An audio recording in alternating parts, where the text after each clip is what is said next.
Welcome to National Hog Farmer at the Slat Level. I'm Ann Hess. Today our topic is filtration and fogging, and on hand we have James Innes, biosecurity specialist with Suidae Health and Production. Welcome, James, and thank you for joining us today. Yes, thank you for having me.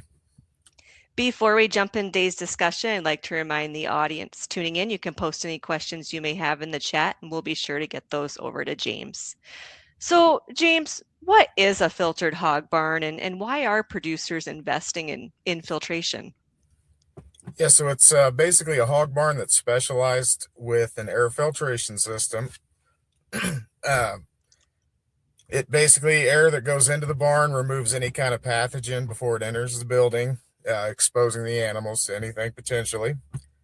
It helps reduce the risk of PRRS and any other herd health diseases that could come about. So you mentioned PRRS. Let's get into more diseases here. What kind of diseases are filtration systems designed to help protect against?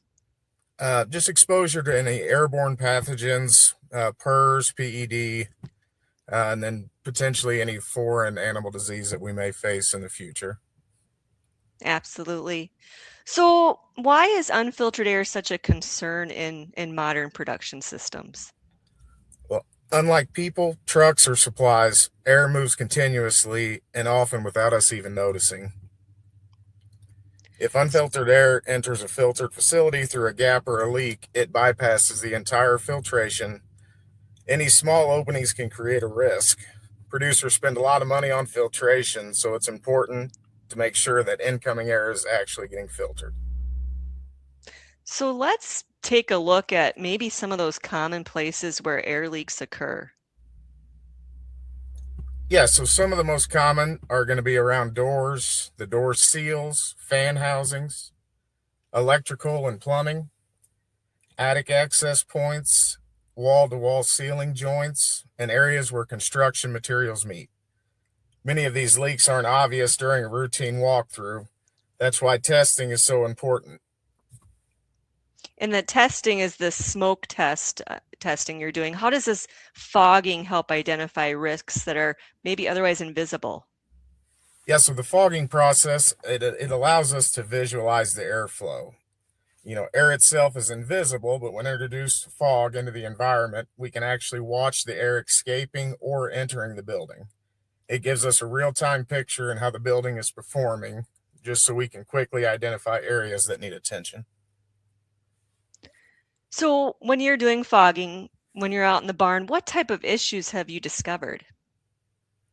Uh, Leaks around filter banks, the electrical and the plumbing penetrations into the building, ceiling joints, various structural gaps. Sometimes a facility is going to appear to be sealed well, but fogging reveals multiple bypass points that would otherwise go unnoticed. So how often should filtered facilities be fogged or evaluated? Yeah, so I mean, we would recommend routine visual inspections throughout the year and more comprehensive evaluation whenever significant repairs are made. After severe weather or before periods of increased disease pressure. Many producers also find value in incorporating fogging into their regular biosecurity processes. Yeah, I imagine disease pressures, but weather's a great point too, especially as we're hitting that summer season here with possible tornadoes or derechos, things like that. Correct. So, let's say they find a problem. What are some of the most common corrective actions producers can take? Yeah, so and even the expense of them to fix, most are pretty inexpensive. Many of the issues we find can be corrected with inexpensive materials and small amount of labor. The cost of fixing an air leak is usually small compared to the potential cost of a disease outbreak. A great point. As we wrap up our discussion here today, what would you say is the most important takeaways producers should remember when it comes to filtration and fogging? Filtered barns have become, one of the most effective tools available for managing airborne disease risk in our swine production.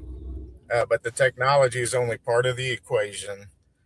Success comes from the routine verification, maintenance, and commitment to finding and fixing the gaps that we see. James Ennis, Suidae Health and Production, thank you so much for taking us outside the barn, inside the barn today, and sharing your expertise. Thank you. For more pork production conversations, and demos from the slat level, be sure to check out the At the Slat page on National Hog Farmer's website. For National Hog Farmer, I'm Ann Hess.